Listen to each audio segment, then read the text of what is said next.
ಉದ್ಧಾರ ಮಾಡಿಲ್ಲ. ಸಿಕ್ಕಿದ ಜಾಗದಲ್ಲಿ ಒಂದೂರಲ್ಲಿ ಒಂದು ದಿನ ಠಿಕಾಣೆ ಹಾಕಿಲ್ಲ ಇವರು. ಈ ಊರಿಂದ ಆ ಊರು, ಆ ಊರಿಂದ ಇನ್ನೊಂದು ಊರು, ಮತ್ತೊಂದು ಊರಿಗೆ ಟಿಕೆಟ್ ತಗೊಂತಾನೆ ಇದ್ದಾರೆ. ಇವಾಗ ನೀವು ಕೇಳಬೇಕು, ಬೆಂಗಳೂರು ನಾರ್ತ್ ಆದ್ಮೇಲೆ ನೆಕ್ಸ್ಟ್ ಎಲ್ಲಿಗೆ ನಿಮ್ ಟಿಕೆಟ್ ಅಂತ, ಯಾವ ಊರಿಗೆ ಈಗಲೇ ಹೇಳ್ಬಿಡಿ ಅಂತ. ಅದಕ್ಕೆ ಆ ಎಮ್ಮನ್ ಇಲ್ಲಿ ಗೆದ್ದು ಆಮೇಲೆ ಟಿಕೆಟ್ ಕೊಡಿಸೋದಕ್ಕೆ ಮೊದಲು, ಇವಾಗ ಎಲೆಕ್ಷನ್ ಮೊದಲೇ ಅವ್ರಿಗೆ ದಯವಿಟ್ಟು ಟಿಕೆಟ್ ಕೊಟ್ಬಿಡಿ, ಹೋಗ್ಲಿ ಅವರು ಮುಂದಿನ ಊರಿಗೆ ಈಗ್ಲೇನೆ ಹೋಗ್ಬಿಡ್ಲಿ. ಯಾಕೆ ಆಮೇಲೆ ಹೋಗೋದು? ಇವಾಗ್ಲೇನೆ ಎಲೆಕ್ಷನ್ ಅಲ್ಲಿ ನೀವೇನ್ ಮಾಡ್ಬೇಕು ಮಾಡಿದ್ರೆ ಮುಂದಿನ ಊರಿಗೆ ಇವಾಗೆ ಟಿಕೆಟ್ ತಗೋತಾರೆ. ಅವ್ರು ಇಲ್ಲಿರೋರಲ್ಲ, ಕೆಲಸ ಮಾಡೋರು ಅಲ್ಲ, ಜನಗಳ ಕೈಗೆ ಸಿಗೋರು ಅಲ್ಲ. ಎಲ್ಲ ಬಿಜೆಪಿನವರು ವಿರುದ್ಧ ಇಲ್ಲಿ ಆ ಎಮ್ಮನ್ಗೆ. ಹಂಗಾಗಿ ಇಲ್ಲಿ ಎಲೆಕ್ಷನ್ ಆಗ್ತಾ ಇಲ್ಲ. ಅವರೆಲ್ಲ ಮನೆ ಸೇರ್ಕೊಂಡವ್ರು, ಯಾರಿಗೂ ಇಷ್ಟ ಇಲ್ಲ, ಈ ಅಮ್ಮನ ಬಗ್ಗೆನೇ ಇಷ್ಟ ಇಲ್ಲ. ಆ ಅಮ್ಮ ಬಂದ ತಕ್ಷಣ ಇಲ್ಲಿ ಬೆಂಕಿ ಇಕ್ಕಕ್ ಶುರು ಮಾಡೋರೆ. ಬಂದಿರೋದೇ ಬರೀ ಬೆಂಕಿ ಇಕ್ಕಕ್ಕೆ ಅಂತ ನಾನ್ ಹೇಳ್ತಾ ಇರೋದಲ್ಲ, ಬಿಜೆಪಿ ಲೀಡರ್ಗಳು, ಬಿಜೆಪಿ MLAಗಳು ಹೇಳಿದ್ದಾರೆ ಈ ಅಮ್ಮ ಇಲ್ಲಿ ಬಂದಿರೋದು ಬೆಂಕಿ ಇಡಕ್ಕೆ. ನಾವೆಲ್ಲ ನೆಮ್ಮದಿಯಾಗಿದ್ದೀವಿ, ಹಿಂದೂಗಳು, ಮುಸಲ್ಮಾನರು, ಕನ್ನಡಿಗರು, ತಮಿಳರು, ಮಲಯಾಳಿಸು ಎಲ್ಲಾರು ನೆಮ್ಮದಿಯಾಗಿದ್ದೀವಿ. ಇಲ್ಲಿ ಈ ಅಮ್ಮ ಬಂದ ತಕ್ಷಣ ಶುರು ಮಾಡಿದ್ಲ. ಅಲ್ಲೆಲ್ಲ ಹೋಗ್ಬಿಟ್ಟು ಅಲ್ಲಿ ಯಾವ್ದೋ ಅಂಗಡಿಯಲ್ಲಿ ಪುಂಡ ಪೋಖ್ರಿಗಳು ಯಾರೋ ಹಫ್ತಾ ವಸೂಲಿಗೆ ಅವ್ರವ್ರ ಜಗಳ ಮಾಡ್ಕೊಂಡವ್ರೆ. ಅದಕ್ಕೆ ಹೋಗ್ಬಿಟ್ಟು ಹಿಂದೂ ಮುಸ್ಲಿಂ ಅಂತ ಬೆಂಕಿ ಇಕ್ಕಕ್ ಹೋದ್ರೆ ಅಲ್ಲಿ ಬಿಜೆಪಿ MLAನೇ ಉಗ್ದವನೆ. ಇವ್ರಿಗೆ ಮಾಡಕ್ ಕೆಲಸ ಇಲ್ಲ, ಅಲ್ಲಿ ಆಗಿರೋದು ಹುಡುಗರು ಜಗಳ ಆಡ್ಕೊಂಡಿರೋದು, ಅಲ್ಲಿ ಬಂದ್ಬಿಟ್ಟು ಬೆಂಕಿ ಇಕ್ಕಕ್ ಬಂದವಳೆ ಈ ಅಮ್ಮ ಅಂತ ಬಿಜೆಪಿ MLA ಉಗ್ದಿದ್ದಾನೆ. ನಾನ್ ಹೇಳಿದ್ದಲ್ಲ, ಇದು ಬಿಜೆಪಿ MLA. ಇಲ್ಲಿ ಬಂದ್ರು ತಿರ್ಗಾ ಬೆಂಗಳೂರಲ್ಲಿ ತಮಿಳರು ಬಂದು ಬಾಂಬ್ ಇಕ್ತಾವ್ರೆ ಅಂತ ತಮಿಳರನ್ನ ಟೆರರಿಸ್ಟ್ಗಳು ಅಂತ ಮಾಡಿದ್ಲು. ಅದಕ್ಕೆ ಒಂದು FIR ಆದ್ಮೇಲೆ ಇಲ್ಲ ಇಲ್ಲ ಸಾರಿ ತಪ್ಪಾಗೋಯ್ತು ಅಂತ ಹೇಳಿ ನಾವು ನೆಮ್ಮದಿಯಾಗಿದ್ದೀವಿ. ಇಲ್ಲಿ ಬಂದು ತಮಿಳರನ್ನ ಟೆರರಿಸ್ಟ್ಗಳು ಅಂತ ಕರೆಯೋ ಅವಶ್ಯಕತೆ ಏನಿತ್ತು?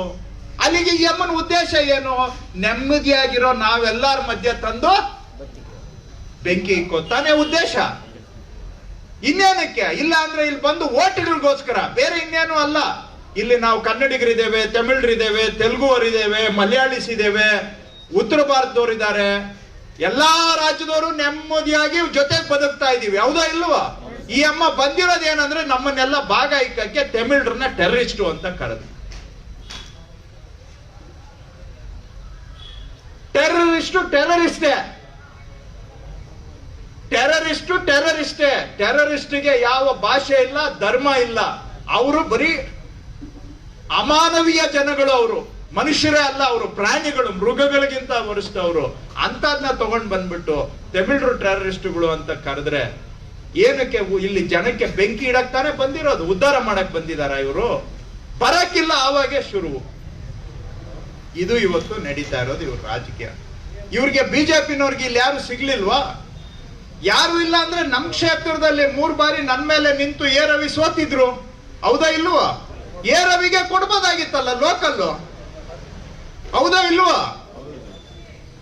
ಎ ರವಿಗೆ ಬಿಜೆಪಿಯವ್ರು ಕೊಡ್ಬೋದಾಗಿತ್ತು, ಅವ್ರನ್ನೂ ಕೊಡ್ಲಿಲ್ಲ, ಬೇರೆ ಯಾರಿಗೂ ಕೊಡ್ಲಿಲ್ಲ. ಯಾವ್ದೋ ಊರಲ್ಲಿ ಅಲ್ಲಿಂದ ಬೇಡ ಅಂತ ಓಡಿಸ್ತವ್ರನ್ನ ತಗೊಂಡ್ ಬಂದು ಇವತ್ತು ನಮ್ ತಲೆ ಮೇಲೆ ಹಾಕಿದ್ದಾರೆ. ಬೇಕಾ ಇದು ನಮ್ಗೆ? ಅದಕ್ಕೆ ನಮ್ಮ ಪಾರ್ಟಿಯಿಂದ ನಾವು ನಮ್ಮ ಬೆಂಗಳೂರಲ್ಲೇ ಹುಟ್ಟಿ ಬೆಳೆದು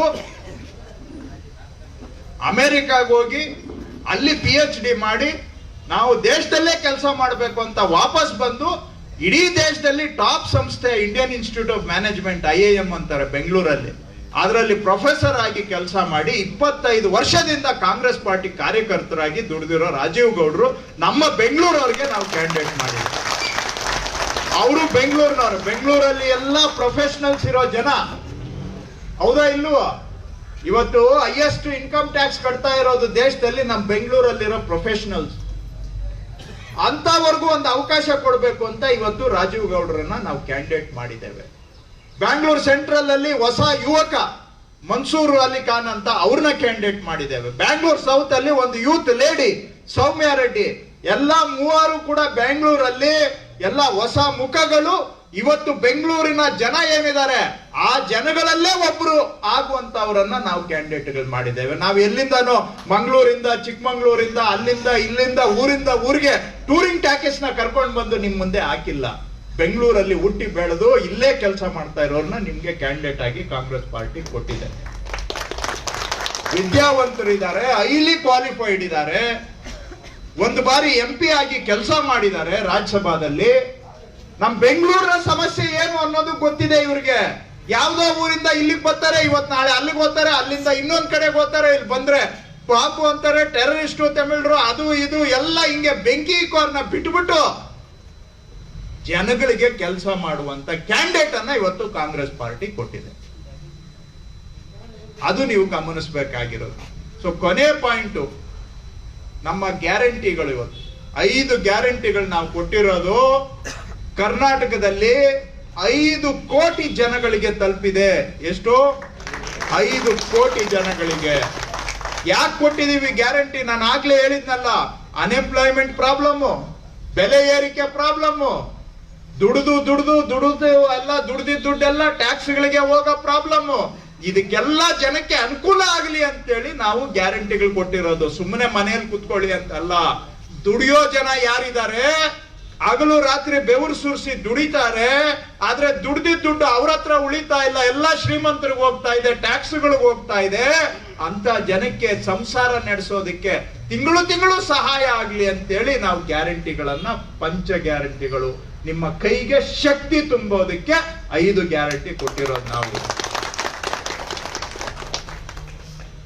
ಗೃಹಲಕ್ಷ್ಮಿ ಇವತ್ತು 2,000 ರೂಪಾಯಿ 1,21,00,000 ಹೆಂಗಸರಿಗೆ ಹೋಗ್ತಾ ಇದೆ.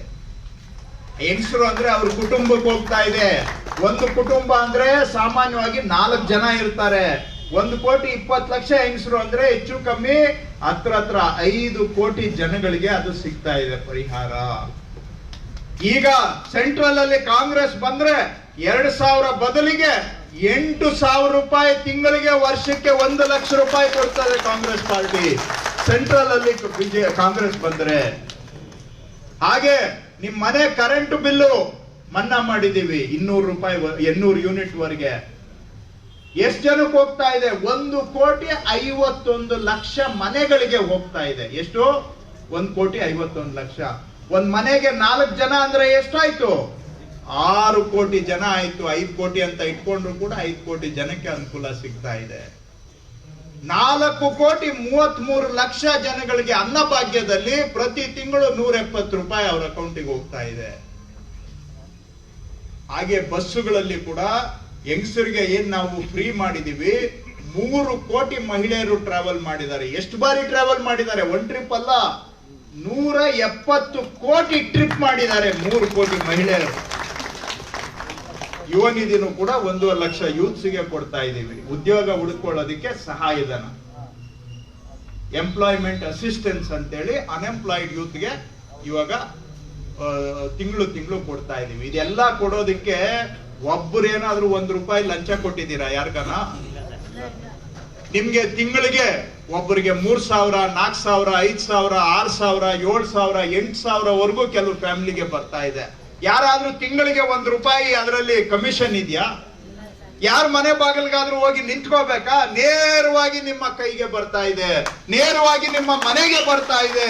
ಯಾರಿಗೂ ಸಲಾ ಹೊಡೆಯೋದು ಬೇಕಾಗಿಲ್ಲ, ರೂಪಾಯಿ ಕಮಿಷನ್ ಕೊಡೋದು ಬೇಕಾಗಿಲ್ಲ, ಯಾರ ಮನೆ ಬಾಗಿಲು ಕಾಯೋದು ಬೇಕಾಗಿಲ್ಲ. ಬಿಜೆಪಿಯವರು 15 ಲಕ್ಷ ಹಾಕ್ತೀವಿ ನಿಮ್ಮ ಅಕೌಂಟ್ಗೆ ಅಂತ ಹೇಳಿದ್ರು, ಜ್ಞಾಪಕ ಇದೆಯಾ? ಎಲ್ಲ ಹೋಗಿ ಜನ್ಧನ್ ಅಕೌಂಟ್ ಓಪನ್ ಮಾಡಿದ್ರು, ಜ್ಞಾಪಕ ಇದೆಯಾ? ಜನ್ಧನ್ ಆ ಅಕೌಂಟ್ ಅಲ್ಲಿ ಹೇಳಿದ್ದು ಬಿಜೆಪಿ ಅವರು, ಅಕೌಂಟ್ ಓಪನ್ ಮಾಡಿಸಿದ್ದು ಬಿಜೆಪಿ ಅವರು. ಇವತ್ತು ಆ ಅಕೌಂಟ್ಗೆ ದುಡ್ಡು ಹಾಕಿದ್ ಯಾರು? ಕಾಂಗ್ರೆಸ್. ಅದಕ್ಕೆ ಮೋದಿ ಗ್ಯಾರಂಟಿ ಅಂತ ಇವಾಗ ನಮ್ ಗ್ಯಾರಂಟಿನ ಹೈಜಾಕ್ ಮಾಡಕ್ ಹೊರಟವ್ರೆ. ಬಟ್ ಅರ್ಥ ಮಾಡ್ಕೊಳ್ಳಿ, ಮೋದಿ ಗ್ಯಾರಂಟಿ ಬರೀ ಟಿವಿಯಲ್ಲಿ, ಎಲ್ಲಿ? ಬರೀ ಟಿವಿಯಲ್ಲಿ ಮೋದಿ ಗ್ಯಾರಂಟಿ. ಕಾಂಗ್ರೆಸ್ ಗ್ಯಾರಂಟಿ ನಿಮ್ಮ ಕೈಯಲ್ಲಿ. ಜನಕ್ಕೆ ಸಹಾಯ ಮಾಡೋದಕ್ಕೋಸ್ಕರ ಇದನ್ನ ನಾವು ಮಾಡಿರ್ತಕ್ಕಂಥದ್ದು. ಇದನ್ನ ಈಗ ನೀವು ಮನೆ ಮನೆಗೆ ಇಷ್ಟೊತ್ತು ಹೇಳಿದ್ನಲ್ಲ, ಯಾಕೆ ಹೇಳಿದೆ ಭಾನುವಾರ ಬೆಳಿಗ್ಗೆ ಪಾಠ ಕ್ಲಾಸ್ ಯಾಕೆ ತಗೊಂಡೆ ಅಂದ್ರೆ,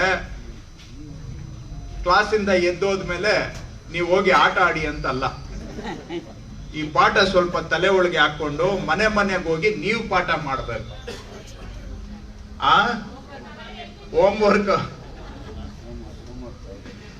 ಫೀಲ್ಡ್ ವರ್ಕ್ ಮಾಡಿ. ಅದಕ್ಕೋಸ್ಕರ ಇಷ್ಟೊತ್ತು ಹೇಳಿದ್ದು. ಅದಕ್ಕೆ ಆರಂಭದಲ್ಲೇ ಹೇಳಿದ್ನಲ್ಲ, ಈ ಬಾರಿ ಅವಕಾಶ ಇದೆ ನಮ್ಗೆ. ಅವ್ರ ಪರ ಅಂತೂ ಗಾಳಿ ಇಲ್ಲ, ಜನ ನಮ್ಗೆ ಒಲವಿದೆ. ಆದ್ರೆ ನಾವು ಹೋಗಿ ಅವ್ರ ಮನೆ ಬಾಗಿಲ್ಗೆ ಹೋಗಿ ಕೇಳಿದ್ರೆ ಮಾತ್ರ ನಮ್ ಪರವಾಗಿ ಕನ್ವರ್ಟ್ ಆಗ್ತಾರೆ, ಇಲ್ಲ ಅಂದ್ರೆ ಹಂಗೆ ಹೋಗ್ತಾರೆ. ಸೊ ಈ ಬಾರಿ ಪ್ರಯತ್ನ ಮಾಡಿದ್ರೆ ನಾವು ಗೆಲ್ಲೋದು ನಿಶ್ಚಿತ. ಆದ್ರೆ ಪ್ರಯತ್ನ ನನ್ನ ಭಾಷಣದಿಂದ ಪ್ರಯತ್ನ ಆಗಲ್ಲ. ನಿಮಗ್ ಕನ್ವಿನ್ಸ್ ಮಾಡಕ್ಕೋಸ್ಕರ ನಾನು ಭಾಷಣ ಮಾಡಿದ್ದಷ್ಟೇ. ಕೆಲಸ ಮಾಡೋದು ಯಾರು? ನೀವೇ ಮಾಡ್ಬೇಕು. ನಿಮ್ ಕೈಯಲ್ಲಿದೆ ರಿಸಲ್ಟ್ ಇವತ್ತು. ಸೊ ಅದಕ್ಕೆ ನಾನು ಪಾರ್ಥಿವ್ ರಾಜನ್ ಅವ್ರಿಗೆ ಹೇಳಿದ್ದೀನಿ, ಹೋದ್ ಬಾರಿ ಎಲ್ಲ ಬೂತ್ ಕಮಿಟಿಗಳನ್ನ ಮಾಡಿದ್ವಿ. ಅದ್ರಲ್ಲಿ ಏನಾದ್ರೂ ಸಣ್ಣ ಪುಟ್ಟ ಚೇಂಜಸ್ ಇದ್ರೆ ಈಗಿನೊಂದ್ 2 ದಿನದಲ್ಲಿ ಆ ಚೇಂಜಸ್ ಎಲ್ಲ ಮಾಡ್ಬಿಟ್ಟು ಬೂತ್ ಕಮಿಟಿ ಫೈನಲೈಸ್ ಮಾಡಿ, ಪ್ರತಿ ಬೂತ್ ಅಲ್ಲಿ 5-5 ಜನ, ಬರೀ ನಿಮ್ ಬೂತ್ ಮಾತ್ರ ನೀವು ಮಾಡಿ. ದಯವಿಟ್ಟು ನೀವು ಗುಂಪುಗಳು ಕಟ್ಕೊಂಡು ಹೋಗ್ಬೇಡಿ. ನಾನು ಆವತ್ತಿಂದ ಹೇಳ್ತಾ ಇದ್ದೀನಿ, ಈ ಗುಂಪುಗಳು ಕಟ್ಕೊಂಡು ಹೋಗೋದ್ರಿಂದ ನಯಾ ಪೈಸಾ ಲಾಭ ಇಲ್ಲ. ನಿಮ್ಗೆ ಯಾವ ಏರಿಯಾ ಕೊಟ್ಟಿದ್ದಾರೆ ಆ ಏರಿಯಾದಲ್ಲಿ ಮನೆ ಮನೆಗೆ ಹೋಗಿ ಜನಗಳ ಹತ್ರ ಮಾತಾಡ್ತಾ ಇರಿ. 1 ರೌಂಡ್ 2 ರೌಂಡ್ 3 ರೌಂಡ್. ನನ್ಗೆ ಯಾರು ಗುಂಪು ಕಟ್ಕೊಂಡು ರೋಡ್ ಹಿಂದೆ ಬಾವುಟ ಹಿಡ್ಕೊಂಡು ಜಿಂದಾಬಾದ್ ಕೂಗೋದು ಬೇಕಾಗಿಲ್ಲ. ಮನೆ ಮನೆಗೆ ಹೋಗಿ 5 ನಿಮಿಷ ಅವ್ರ ಹತ್ರ ಮಾತಾಡಿ, ಈ ಕಷ್ಟ ಸುಖ ಎಲ್ಲ ಹೇಳಿ, ನಮ್ಮ ಕ್ಯಾಂಡಿಡೇಟ್ ಬಗ್ಗೆ ಹೇಳಿ. ಅಪೋಸಿಷನ್ ಕ್ಯಾಂಡಿಡೇಟ್ ಅವರು ನಿಮ್ ಕೈಗೆ ಸಿಗೋದೇ ಇಲ್ಲ, ಅವರು ನಾಪತ್ತೆ ಆಗ್ತಾರೆ. ಎಲ್ಲಾ ಕಡೆ ರಿಜೆಕ್ಟ್ ಆಗಿದ್ದಾರೆ. ಎಲ್ಲಾ ಕಡೆ ರಿಜೆಕ್ಟ್ ಆಗಿರುವಾಗ ಇಲ್ಲಿಗೆ ಬಂದವ್ರೆ. ಅವರೆಲ್ಲ ರಿಜೆಕ್ಟ್ ಮಾಡಿರೋರ್ನ ನೀವು ರಿಜೆಕ್ಟ್ ಮಾಡಿ ಅಂತೇಳಿ ಜನಕ್ಕೆ ಅರ್ಥ ಆಗೋ ಭಾಷೆಯಲ್ಲಿ, ನಾನು ಹೇಳಿದ ಭಾಷೆ ಅಂತಲ್ಲ, ಅವ್ರಿಗೆ ಅರ್ಥ ಆಗೋ ಭಾಷೆಯಲ್ಲಿ ನೀವು ಹೇಳ್ಬೇಕು ಅವ್ರಿಗೆ. ಗೊತ್ತಾಯ್ತಾ? ಈ ಕೆಲಸ ಮಾಡಿದ್ರೆ ನಮ್ದು ಖಂಡಿತವಾಗಿ ಈ ಬಾರಿ ನಾವು ಗೆಲ್ತೇವೆ. ಅದಕ್ಕಾಗಿ ಇದು ನಮ್ಮ ಕ್ಷೇತ್ರದ ಮರ್ಯಾದೆ ಪ್ರಶ್ನೆ. ನೀವು ಇಲ್ಲೇ ಎಲ್ಲ ಇಲ್ಲಿ ಲೀಡ್ ಬಂದಿಲ್ಲ, ನಾನ್ ನಿಂತಾಗ್ಲೂ ಬಂದಿಲ್ಲ. ಆದ್ರೆ ಈ ಬಾರಿ ನಮ್ಗೆ ಲೀಡ್ ಬರೋ ಅವಕಾಶ ಇದೆ. ಯಾಕಂದ್ರೆ ಬಿಜೆಪಿ ಪರ ಅಂತೂ ಗಾಳಿ ಇಲ್ಲ. ಸ್ಪಷ್ಟವಾಗಿ ತಲೆ ಒಳಗೆ ಹಾಕೊಳ್ಳಿ. ಹೋದ್ ಸತಿ ಹಂಗಾಯ್ತು ಅಂತ ಹೇಳ್ಬೇಡಿ. ಈ ಬಾರಿ ನಮಗೆ ಗೆಲ್ಲೋ ಅವಕಾಶ ಇದೆ. ಜನ ಅವ್ರ ಪರ ಇಲ್ಲ. ಇದನ್ನ ನಾವು ನಮ್ಮ ಪರವಾಗಿ ಮಾಡ್ಕೊಳ್ಳುವಂತ ಕೆಲಸ ಮಾಡಬೇಕು. ಅದಕ್ಕಾಗಿ ಇವತ್ತು ನಾವು ಕರೆದಿರೋದು. ಇನ್ 2-3 ದಿನದಲ್ಲಿ ಬೂತ್ ಕಮಿಟಿಗಳೇನಾದ್ರೂ ಕರೆಕ್ಷನ್ ಮಾಡಿ ಕೊಟ್ಬಿಟ್ಟು ನೀವು ನಿಮ್ಮ ಬೂತ್ ಅಲ್ಲಿ ನೀವು ಕವರ್ ಮಾಡಿ. ನಿಮ್ಗೆ ಯಾವ ಏರಿಯಾ ಕೊಟ್ಟಿದ್ದಾರೆ, ಅರ್ಧ ಬೂತು, 1 ಬೂತು, 2 ಬೂತ್ ಅಷ್ಟೇ ಕವರ್ ಮಾಡಿ. ನೀವು ಇನ್ನೆಲ್ಲೂ ನಾವು ಗುಂಪುಗಳು ಕಟ್ಕೊಂಡು ಎಲ್ಲೂ ಹೋಗೋದು ಬೇಕಾಗಿಲ್ಲ. ಅರ್ಥ ಆಗ್ತಾ ಇದೆ ಹೇಳ್ತಾ ಇರೋದು, ಹೇಳಿದ್ದೇನೆ ಹೇಳ್ತಾ ಇದ್ದೀನಿ ಪದೇ ಪದೇ, ಯಾಕಂದ್ರೆ ನಿಮ್ಗೆ ಅರ್ಥ ಆಗ್ಲಿ ಅಂತ. ಗೊತ್ತಾಯ್ತಾ? ಯಾವತ್ತೂ ನೀವು ನಮ್ಗೆ ಜೊತೆಗೆ ನಿಂತಿದ್ದೀರಿ. ಹೋದ್ ಬಾರಿ ಪಾರ್ಲಿಮೆಂಟ್ ಎಲೆಕ್ಷನ್ ಅಲ್ಲೂ ಕೂಡ ಕುವೆಂಪು ನಗರದಲ್ಲಿ ನಮ್ಗೆ ಲೀಡ್ ಬಂದಿದೆ. ಅಂತ ಕಾಲದಲ್ಲಿ ಲೀಡ್ ಬಂದಿರೋದ್ರಿಂದ ಈ ಬಾರಿ ಇನ್ನ ಹೆಚ್ಚಿಗೆ ಲೀಡ್ ಬರಬೇಕು. ಯಾಕೆಂದ್ರೆ ನಿಮ್ ಜೊತೆಗಿದೆ. ನಾವು ಇಲ್ಲಿ ಬಡವರಿರೋ ಏರಿಯಾ ಆಗ್ಲಿ, ಲೇಔಟ್ ಅಲ್ಲಿ ಆಗ್ಲಿ, ಎಲ್ಲಾ ಕಡೆನೂ ಕೆಲಸ ಮಾಡಿದೀವಿ. ಯಾರನ್ನು ನಾವು ನೆಗ್ಲೆಕ್ಟ್ ಮಾಡಿಲ್ಲ. ಎಲ್ಲಾರ ಜೊತೆಗೂ ಇದೀವಿ. ನಿಮ್ ಜೊತೆ ಯಾವಾಗ್ಲೂ ಇದೀವಿ. ಇದನ್ನ ತಾವು ಅದನ್ನ ಮನಸ್ಸಲ್ಲಿ ಇಟ್ಕೊಂಡು ಈ ಬಾರಿ ಮನೆ ಮನೆಗೆ ಹೋಗಿ ವಿಷಯಗಳನ್ನೆಲ್ಲ ಜನಗಳಿಗೆ ಹೇಳಿ ವೋಟ್ ಆಗಿ ಕನ್ವರ್ಟ್ ಮಾಡಿಸ್ಬೇಕು. ಇದನ್ನ ನಿಮ್ಮ ಹತ್ರ ರಿಕ್ವೆಸ್ಟ್ ಮಾಡೋಕ್ಕೋಸ್ಕರ ಇವತ್ತು ಕ್ಯಾಂಡಿಡೇಟು ನಾನು ನಿಮ್ಮ ಮುಂದೆ ಬಂದಿರತಕ್ಕಂಥದ್ದು. ಈ ಕೆಲಸ ನೀವು ಮಾಡ್ತೀರಾ ಅನ್ನೋ ನಂಬಿಕೆ ನಿಮ್ಮ ಮೇಲೆ ಖಂಡಿತವಾಗಿ ಇದೆ. ಆ ಕೆಲಸವನ್ನ ಈ ಬಾರಿ ನಾವು ಎಲ್ಲರೂ ಸಹ ಸೇರಿ ಮಾಡೋಣ ಅಂತೇಳಿ ಈಗ ಕ್ಯಾಂಡಿಡೇಟ್ ಅವರು ನಮ್ಮನ್ನ ಉದ್ದೇಶಿಸಿ ಮಾತನಾಡಬೇಕು ಅಂತ ಮನವಿ ಮಾಡ್ತೇನೆ. ಬ್ಯಾಟರಾಯನಪುರ ಕ್ಷೇತ್ರದ ಜನಪ್ರಿಯ ಶಾಸಕರಾದ